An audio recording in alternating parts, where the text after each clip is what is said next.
Good morning, ladies and gentlemen, and welcome to the July Lunch and Learn. I am the Education Director and Historian at the Harmon Museum. My name is John Zimkus.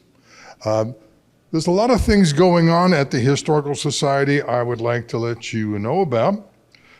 Tomorrow night, we're going to have a ribbon cutting of some new exhibits. One of them will be the Glendower Legacy Room. As you may know, the Historical Society did own the Glendower Mansion for a number of years. Since about 1945, we operated it. But unfortunately, due to financial concerns, we had to sell it. And the people who bought it are turning it into their home, which is nice to know. But we have a room dedicated to the beautiful furniture we had collected over the years there. Also, there's the Todd and Becky Stevenson Little Miami River Corridor display, which will be officially unveiled tomorrow, and the new home for the Niehoff and Outland Folk Art Gallery, much larger gallery for our fantastic folk art collection, and a few other things. It is free. There will be some refreshments. So it is 6:30 to 8:30 tomorrow evening here at the Harmon Museum. Please feel free to come join us. Black Bag Bingo, a special Black Bag Bingo is being scheduled for this Saturday. It will sponsor and help find funds for not only the Harmon Museum, but also Camp Kern. And there is limited seating and there is online registration if you are interested. It'll be Saturday night, so you might want to contact us by phone or online to get a registration for that. The Eschi Collection, the Father and Son exhibition, is still going on at the Harmon Museum on floor 1. The Mark Semendinger Gallery. It is Dr. Arlen Esch is in ceramics, and his son Andrew Esch is into woodenware. He's a wood turner, and we have part of their both collections there, and then of course will be up until August 31st. And since you are here for the lecture, the admission to the museum is free. The Harmon Museum will be closed from August 4th to August 10th. We're going to reorganize, regroup, refresh, and discover. As we're often referred to as Warren County's attic, there are things we have in our vault or it's stashed away that maybe somebody 30, 40, 50 years ago knew they put it in the box and put it there. But we don't know that they put it there. So what we're going to try and do is clean things up, freshen things up, and perhaps rediscover some of our treasures here. Last thing I'm going to talk about as far as this part of the ad or commercial is that September 13th and 14th, Friday and Saturday, will be our antique show at the fairgrounds. Friday night will be a preview night. There will be wine and hors d'oeuvres. It'll be 6 to 9. It'll be $20 for individuals, $35 for couples. You can also buy at that time. The regular time on Saturday the 14th will be 10 to 5 at the fairgrounds, $12 admission. But if you are a member of the Warren County Historical Society, there is no admission charge. And this time there will be no Saturday opening for the Sunday, no Sunday opening for the antique show. So, but the hours for Saturday have been extended an extra hour. As far as lunch and learns go, August 21, we have in Stitch in Time, The History of Quilting, Joyce Lovings Browning, who has been instrumental in getting Annie Oakley to speak here, Martha Washington to speak here, Mrs. Julia Dent Grant, she got that. The grave robbing lady from Cincinnati, whose name escapes me, she was here. Lottie Moon, the Confederate spy who left General Ambrose Burnside at the altar and out of Oxford, Ohio. She helped bring her here. But something new for Joyce, she's going to be herself. And she is she has her great-grandmothers and other quilts, and she'll be talking about the quilts she has made, how to make quilts, how show some of the quilts from her family, and that'll be August 21. September 18th, a few favorite haunts. Author Randy Overbeck, an educator from Lebanon and the Xenia area, and still lives in Lebanon. He'll be talking about some of the favorite haunted places he has uncovered in the books he writes, the mysteries, which often have somewhat of a ghostly twist to them. On October 16th, Nellie Bly, Daredevil reporter, author Tanya Mitchell. We'll talk about Nellie Bly. She is a historical fiction writer, but Nellie Bly did exist, a female reporter of 40 years ago, who boldly did things that other reporters weren't doing, and being a female, that even made it far more interesting. She actually tried to prove that Jules Verne's Around the World in 80 Days was possible, and she actually beat Jules Verne's Phineas Fogg's trip around in 80 days. She did it shorter than that. So she'll be talking about Nellie Bly. November 20th, Military Women's Memorial. Colonel Judy Fearson of the U.S. Air Force, retired. We'll be talking about the Military Women's Memorial at Arlington Cemetery in Virginia. And come December 18th, a Christmas concert by the Bones of Cincinnatus, a trombone quintet, I believe it is. I believe it's 5. Will perform Christmas music, and they are delightful, and they are quite talented, and they have no need for a microphone when they play. So a lot of neat things coming up at the Harmon Museum. Enjoy your lunch, and we will introduce our speaker in a little bit. Good afternoon, ladies and gentlemen, and welcome once again to the Harmon Museum July Lunch and Learn. I'm John Zimkus, the Education Director and Historian here. Our speaker today is Suzanne Anderson Taylor. For many of you, she is Susie. She is a graduate of Mason High School, attended Miami University, became an education major. She studied, her student teacher happened to be this guy with a mustache who talks a lot. And after leaving my classroom, she graduated days later, saving the best for last, I guess. She taught for 8 years at Marymount School, and then, but prior to that, she got married to Ryan Taylor, who just joined us here. And my wife and I had the privilege of attending their wedding. Thank you very much. And they had 2 boys. After 8 years at Marymount, she came to Lebanon, Berry Middle School, and was my colleague for a number of years. And then when we moved to the junior high, the old high school, she went with that trip, but then her husband was also teaching at the junior high. And then she went up to the high school, and I never saw her again. No, and she teaches there still. And I told her today that it's almost 30 years now, isn't it? And she said, no, it's 33. And so I decided to sit down after hearing that. But her sons are also following in her footsteps. Nick is a teacher at the high school. Scott is the junior high athletic director. Brittany, her daughter-in-law, is an aide at Berry, as I understand it. And there's a 3rd-generation Taylor teacher warming up in the bullpen, and in another 20 years or so, will probably be teaching somewhere in the school district also. She has spoken for Lunch and Learns twice before. Last year, it was the coronation of King Charles. The year before, it was letters from Paris. And it was her grandmother's letters.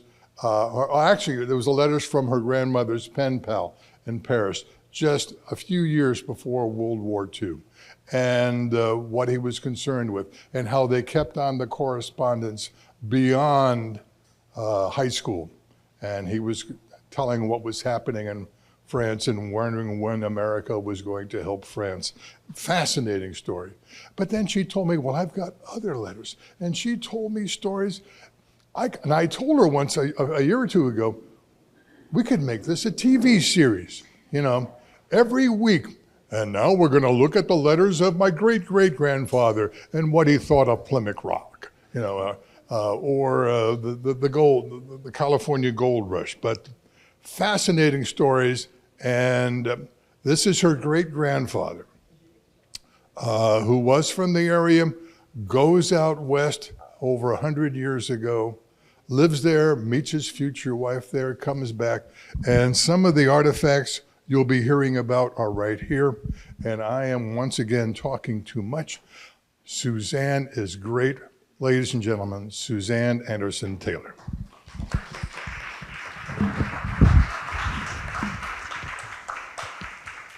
Hello, good afternoon. As John said, I'm Suzanne Anderson Taylor, and I do teach here in Lebanon at Lebanon High School. I teach advanced placement European history and honors 9th grade world history.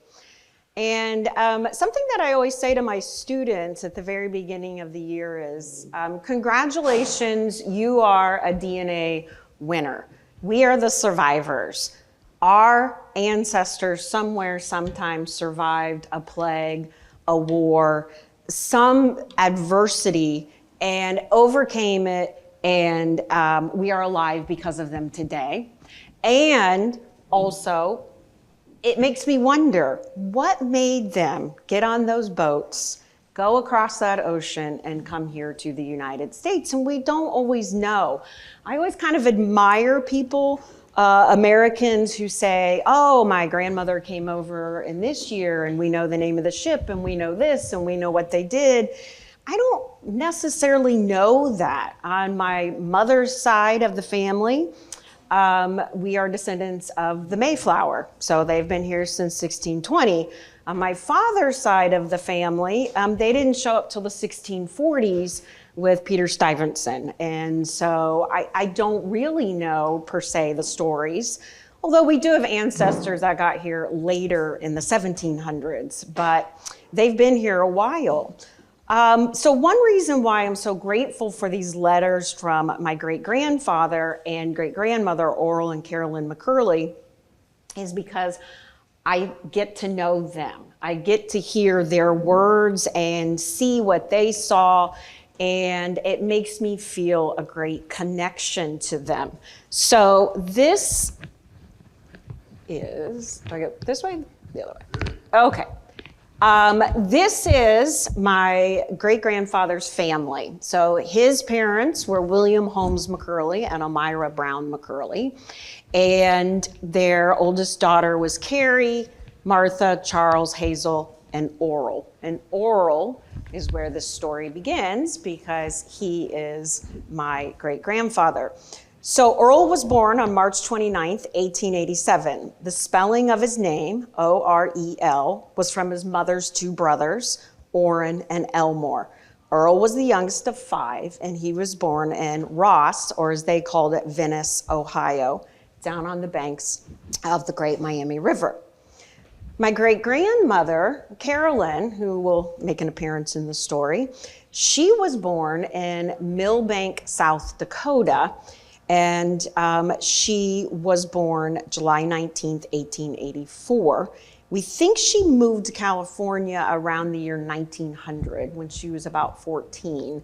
Really, all we know about that is her father said he was tired of the illness and the locust and tired of the winters, and so they moved to California. So this is a picture. This is my great-grandfather Oral, probably about 5 there.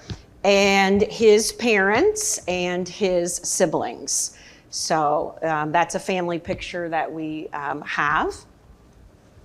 So he decides at the age of 20 that he would like to travel and see the West Coast and see, as he called it, the Wild West. And so he sent his mother letters as he traveled to California and once he got there. And the very first letter is on February 21st, 1907.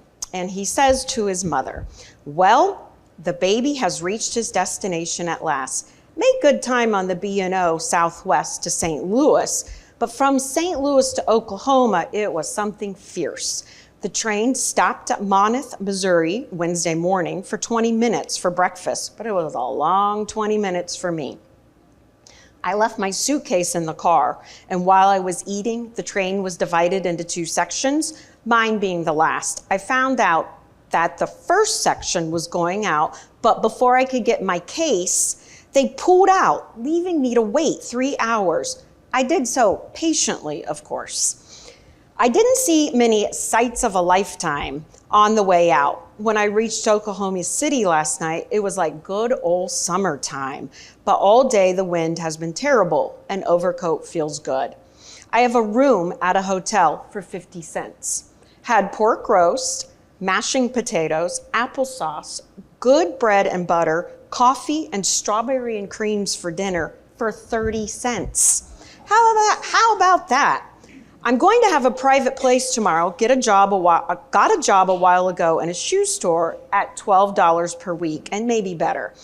I feel fine and dandy so far and hope to continue so. The people seem to be up to date in every respect. I had a notion this morning to go on to Los Angeles, but the agent charged me over $40 one way from here.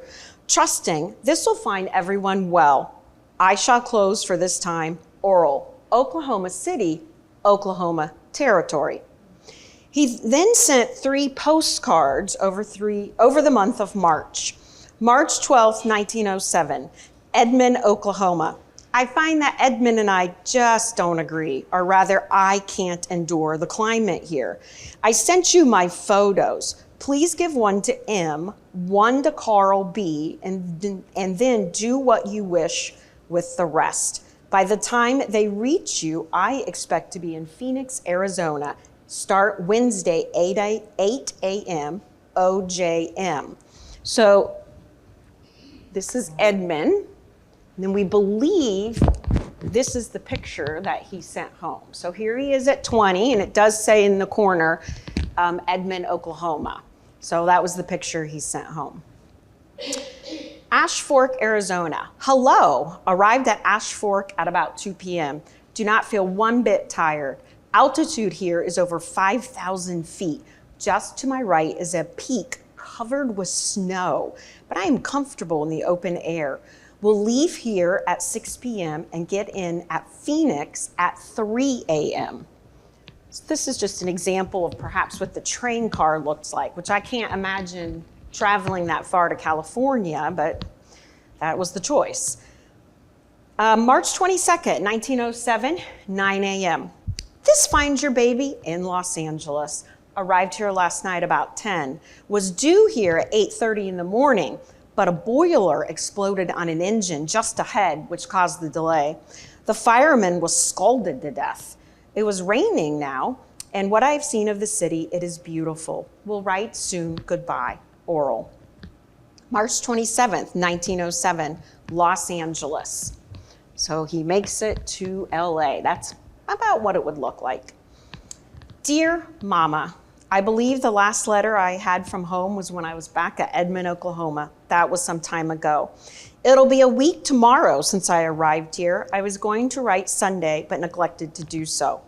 I worked in a clothing store last Saturday for $2.50, but have not done anything since. We'll work this coming Friday and Saturday, so that will pay my room and board. Board is cheap if one knows where to go. For dinner, I had soup, roast beef, mashed potatoes, coleslaw, coffee, half a custard pie, and ice cream, all for 15 cents. I never pay over 10 cents for my breakfast, and I am not starving either. I am feeling fine, and I expect to start steady work Monday morning at $15 a week. It ceased raining yesterday evening, and today the streets are dusty. It may not rain again for 5 or 6 months, as the rainy season is nearly over. I like Los Angeles, and I think I shall stay here for the summer at least, if I don't get too hot. Well, I must close so that this may go in the evening mail, hoping it'll find you all well, and I will remain as ever, Oral. P.S. Please excuse pencil, as the ink is all used up in my fountain pen. Will write soon. April 5th, 1907, 415 West 7th Street.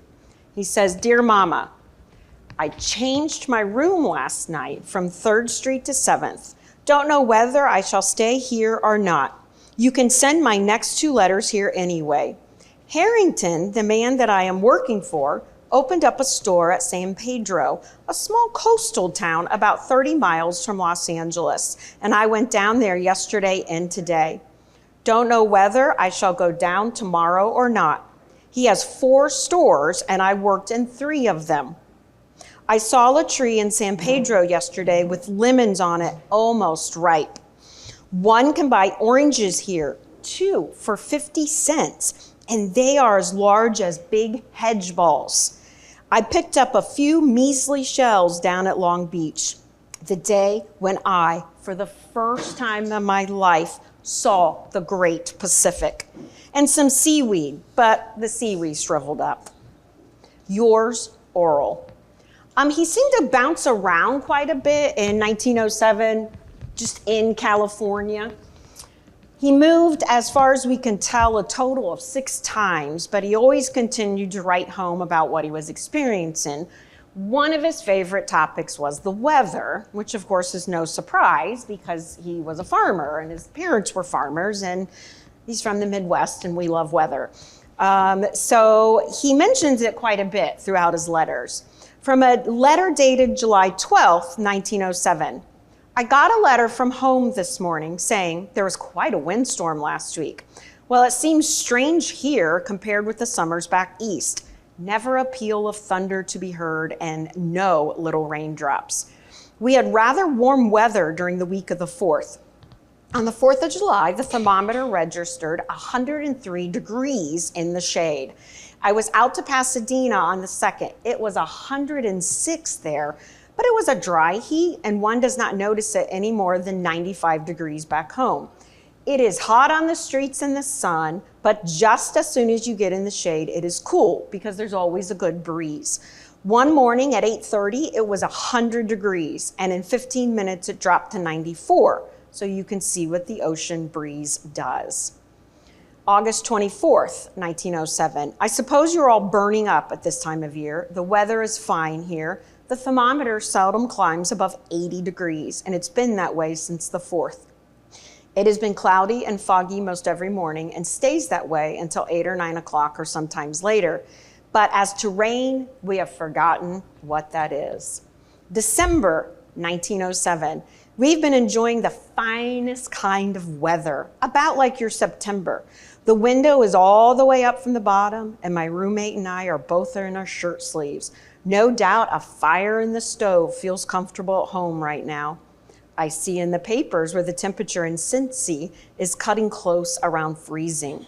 I expect I would almost freeze to death if I were back there, now as my blood is rather thin.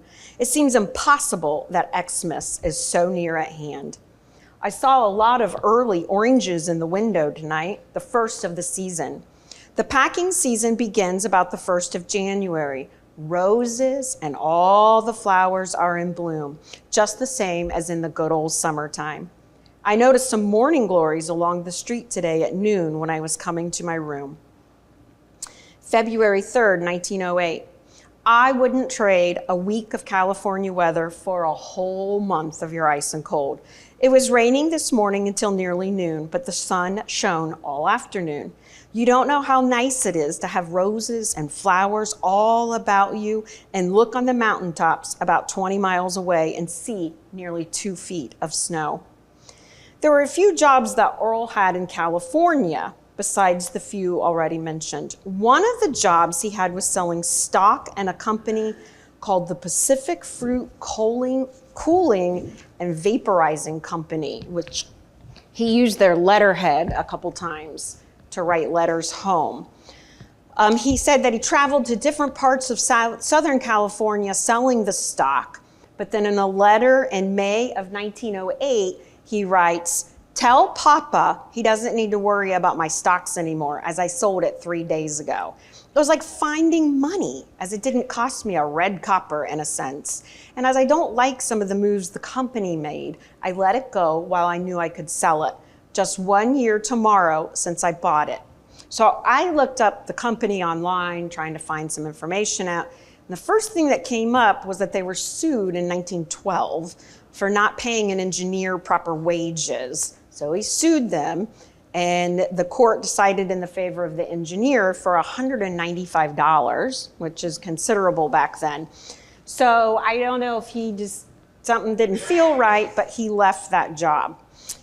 His next job, I believe, was in a sugar beet factory in Oxnard, California. Oxnard had a sugar beet factory that opened in 1902. California started growing sugar beets in 1879, and by the turn of the century, it had an average yield of 10 to 12 tons per acre. The other reason I believe that he was possibly working in the sugar beet factories due to the letter he wrote home on October 18th, 1908. He starts the letter by apologizing for not writing for almost a month, and then he writes, "Since the serious danger is over, I shall tell you why I haven't written. I was scalded while working at the sugar factory. My entire face, breast, stomach, and right arm were the victims. The doctor removed the bandages from my face the night before, and although it looks like a raw beef steak, there will be no scars. Luckily, the juice did not get into my eyes, although all of the skin was scalded off my eyelids. My chest is still in bandages and is not very pleasing to look at. I shall have to keep out of the sun for about a week. I am insured in a company here and will probably get enough out of that for my expenses. The factory closes for the season next Tuesday. I had a little trip planned from here, but owing to this, we'll probably give it up." Then in December, he writes, "I'm really sorry I didn't get to go to Honolulu." Apparently that was his little trip, Hawaii. "But accidents will happen, and I'd saved up plenty of money too. Oh well, there is a way of getting more. We can't always expect to have just what we want in a minute. The ups and downs of this old world of ours is what makes life worth living. I was showing the landlady this afternoon a big place on my arm about 1.5 by 4 inches where there was a blister. And a fellow who'd seen me at the first time said, 'That's nothing, you ought to see his breast. With best wishes to one and all, I'm always your boy, Oral.'" So we do know that his next vocation was in Monrovia, California. At the time, around 1900, its population was 1,200. By 1910, it was 3,500. So Monrovia, California, it's just north of Los Angeles is where he ended up. Today, the population is around 36,000, but of course surrounded by LA. But you can still see the mountains that he was talking about. So he decided in January of 1909 to run a dry cleaning business. And he said he made pretty good wages. "I am in the dry cleaning and pressing business, making $18 a week, whether any work comes in or not, and pay $5 a week for room and board. I was offered $20 to go to Goldenfield, Nevada. I expect to stay here for some time, come unless something bobs up that goes against the grain of my Scots-Irish disposition. The old man who helped me in the business has been in the business for 20 years, and I'm learning a great deal from him. I stay with him and his wife and call him Daddy. They treat me as though I was their son. They are English people, and I have quite a bit of fun with them." He says, I have a white bull pup, 2 months old, and he sure is a corker.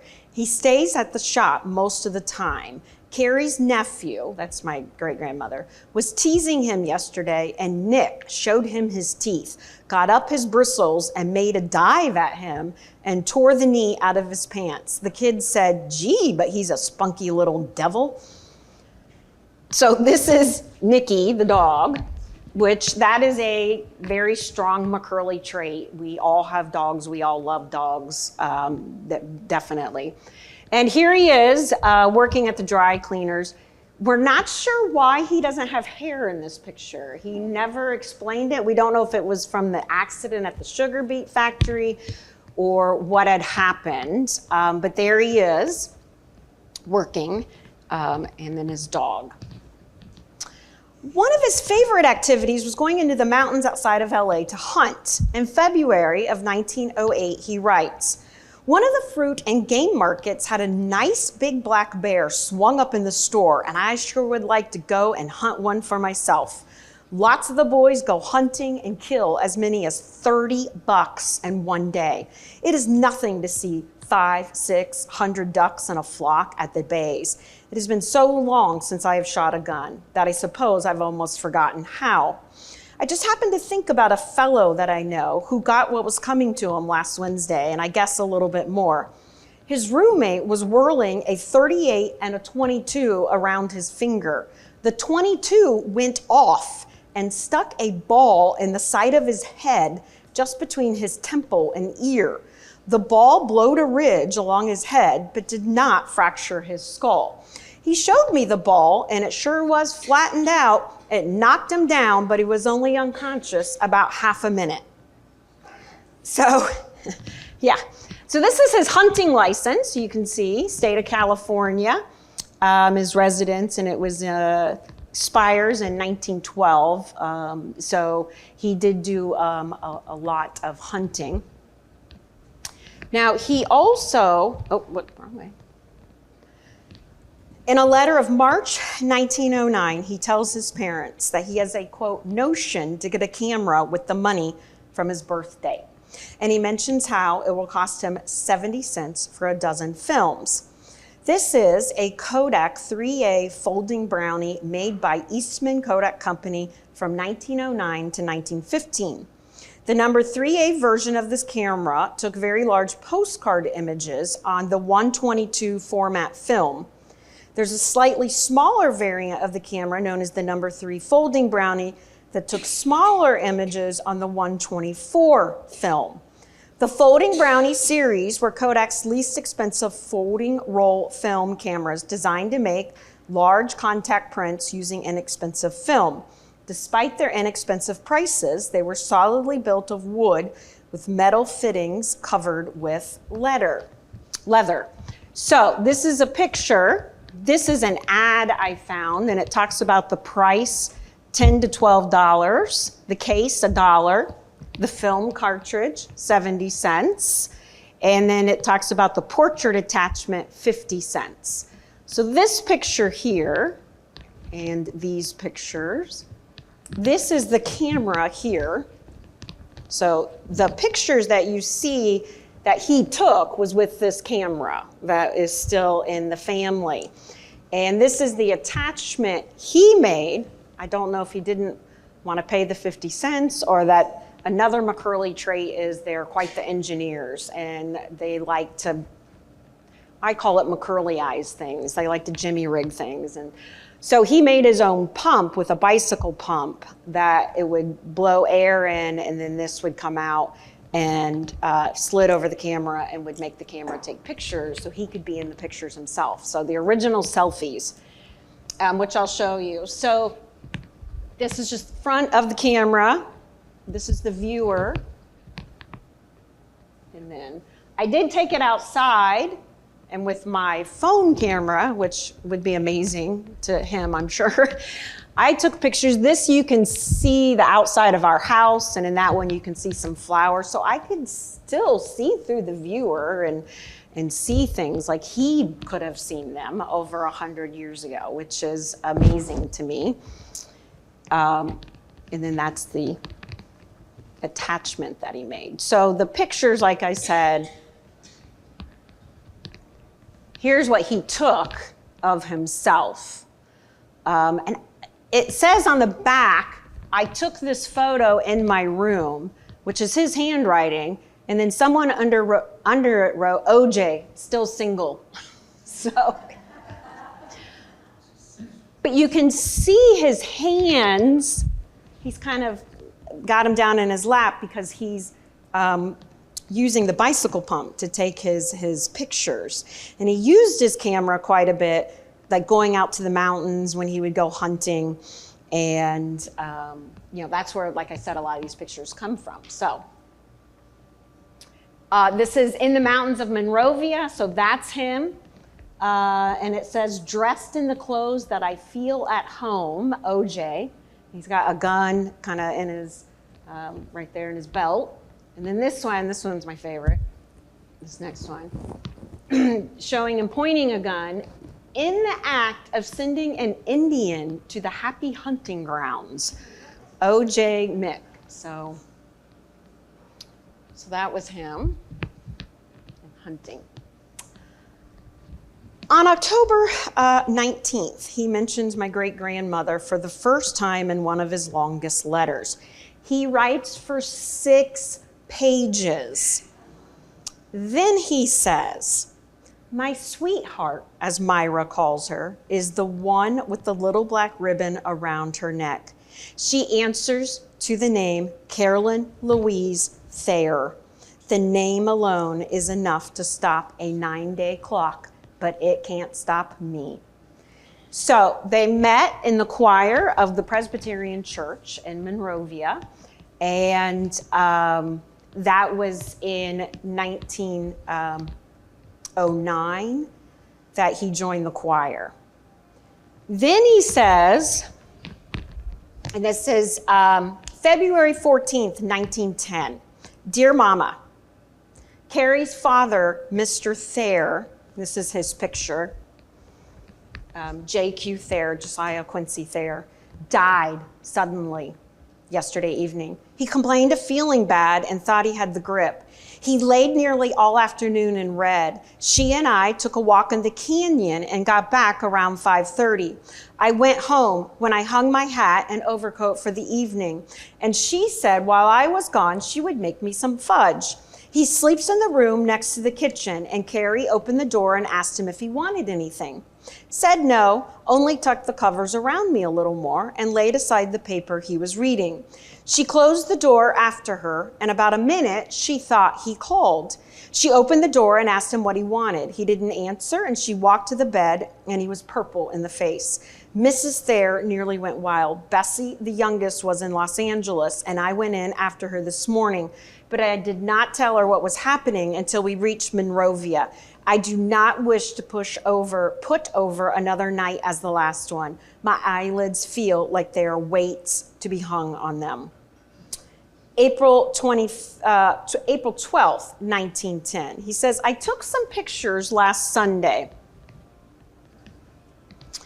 They are nothing to brag about. I thought they were better than none. You ought to see the Masonic cufflinks Carrie T gave me for my birthday. He also mentions the Masons in a letter from January 10th where he wrote, you spoke about getting me a Masonic button. Well, I have one that I bought myself and a beautiful Masonic fob that was a Christmas present.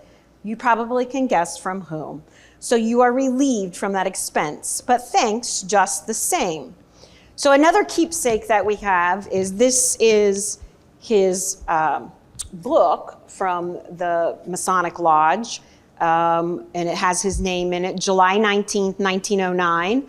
And then this is his Masonic apron as well. So, June 20th, 1910, he says, Dear Mama, I'll give you some news. Are you ready? Don't hold your breath so long.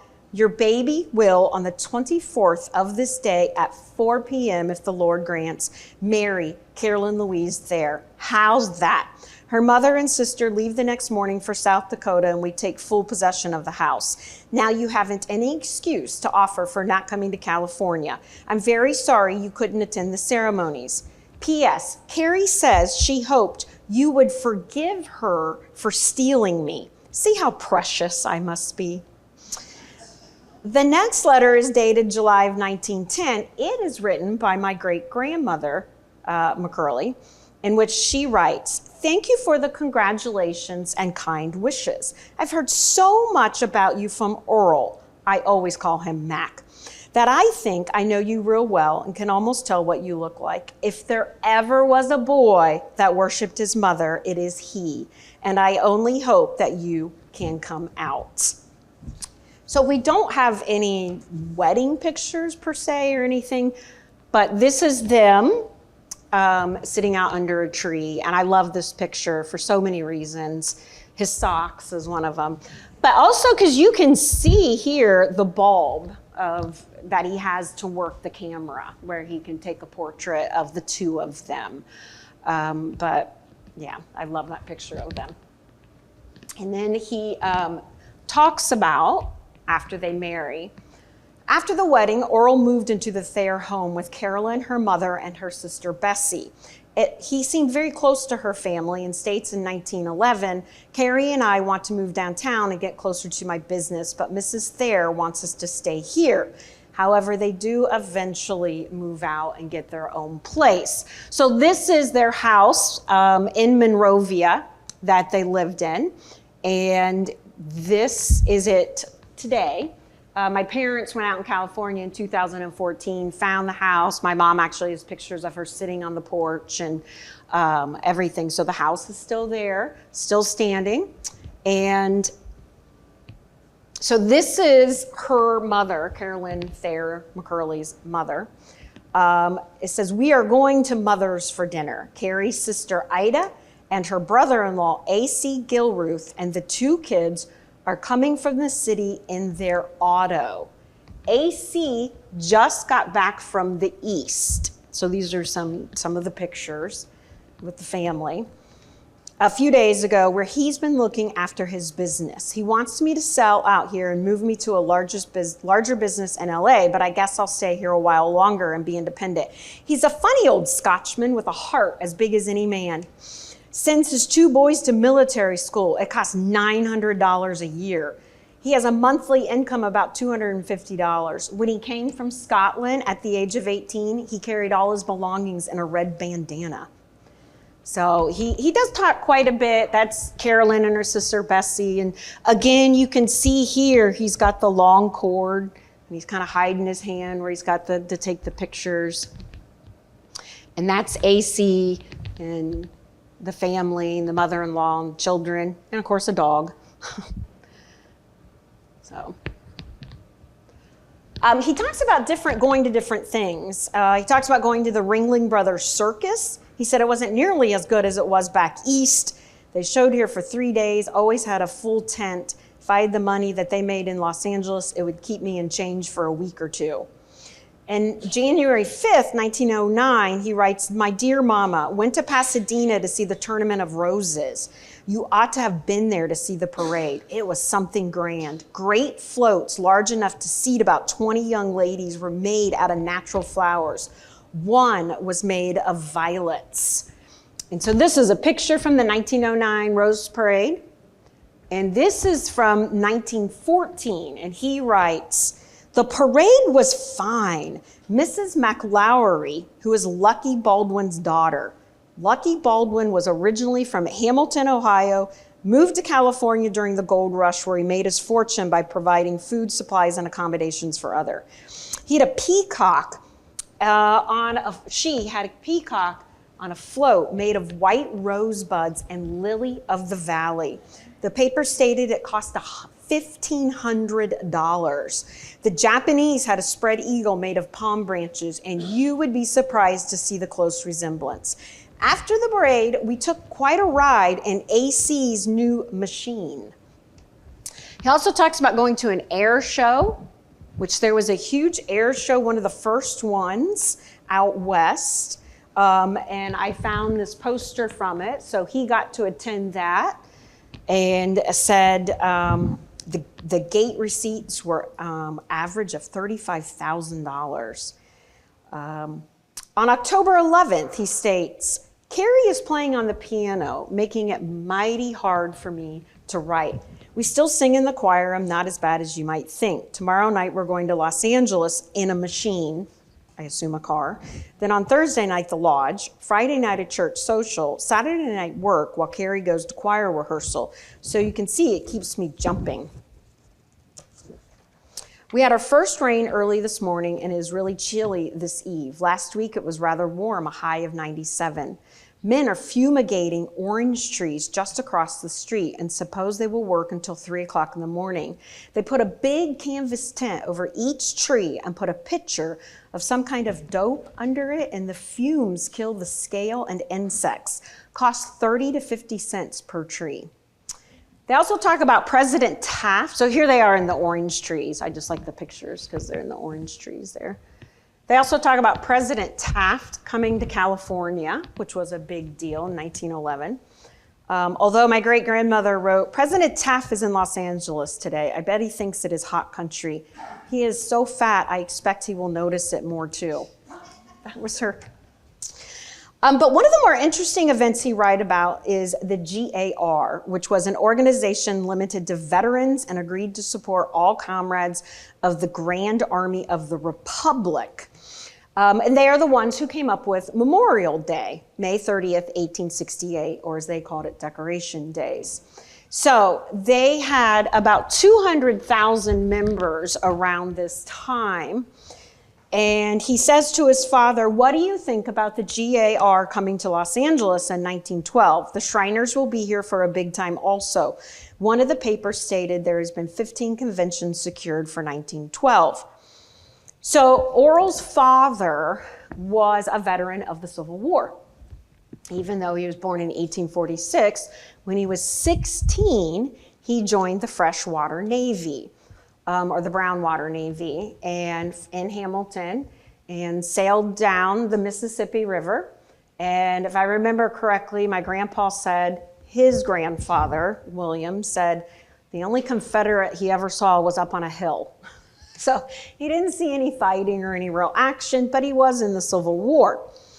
So in August of 1912, Oral writes that he is glad his parents have decided to come out to the, quote, land of sunshine, and they were scheduled to arrive September 9th, according to what he writes. The 46th National GAR encampment was in Los Angeles, California from September 9th to the 14th.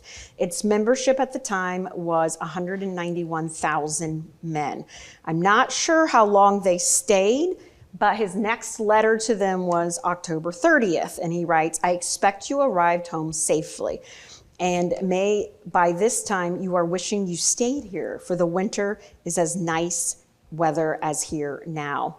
I'm sending the pictures that we took. Some are pretty good. Nick, the dog, missed his partner in crime the next morning, came upstairs and went around the house whining and looking in every corner. So here he is. On the back it says Mama and Oral, Monrovia, California, fall 1912, GAR encampment.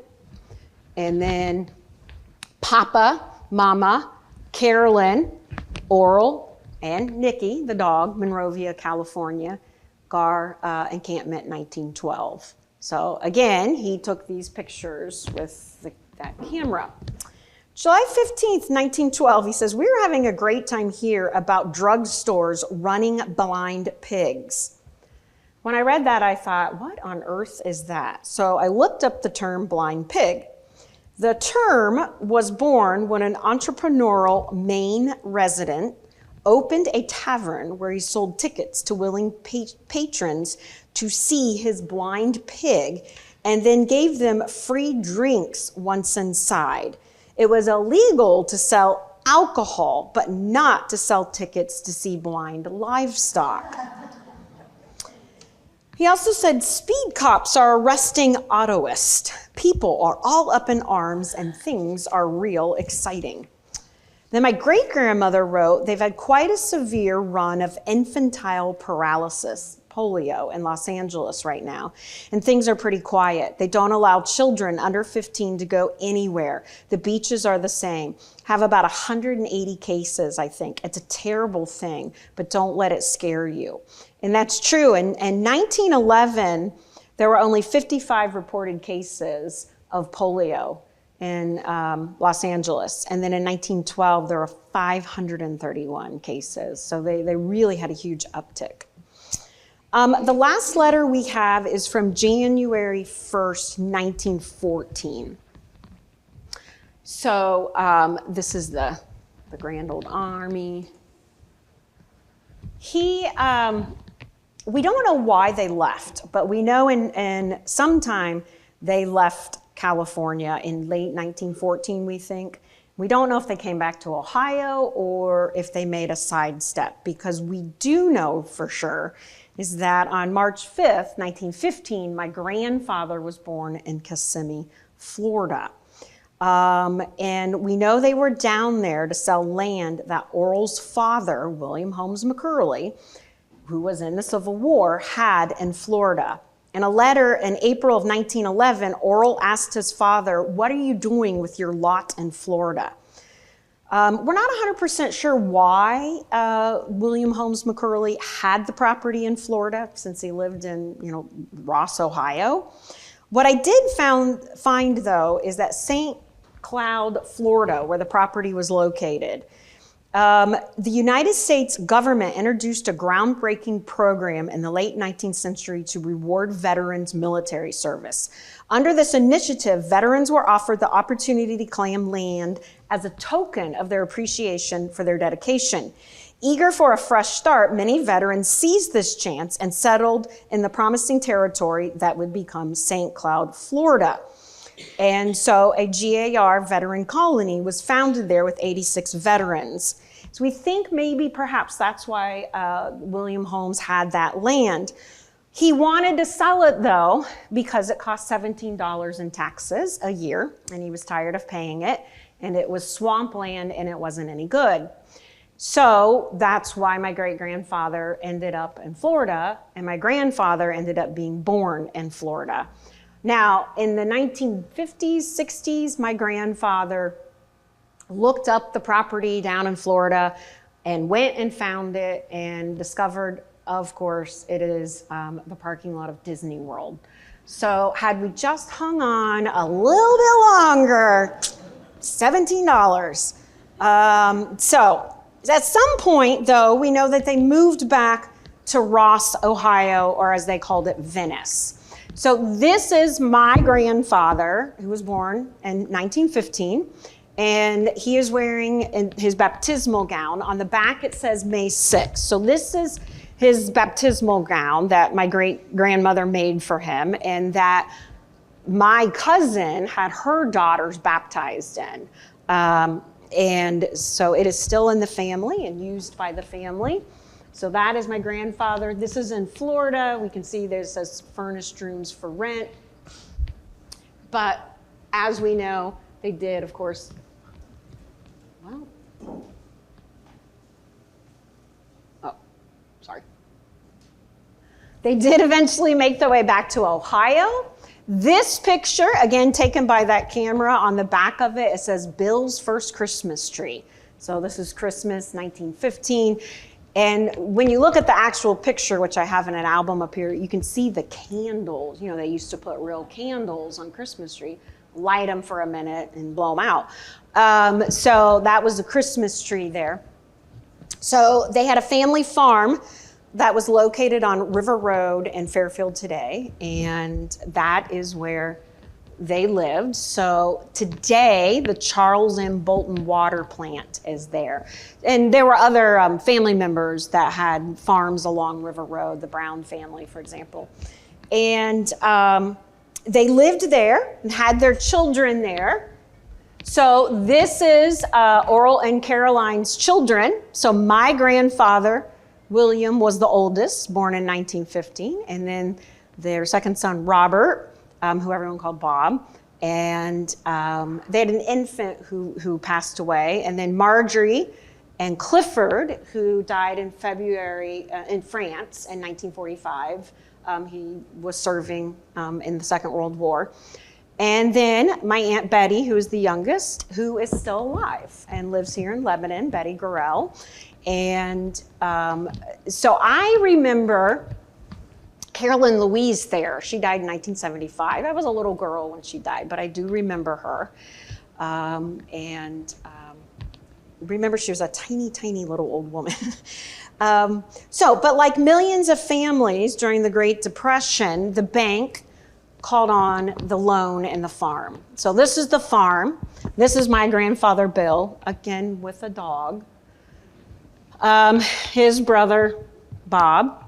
This is Clifford, and this is Betty and Marjorie.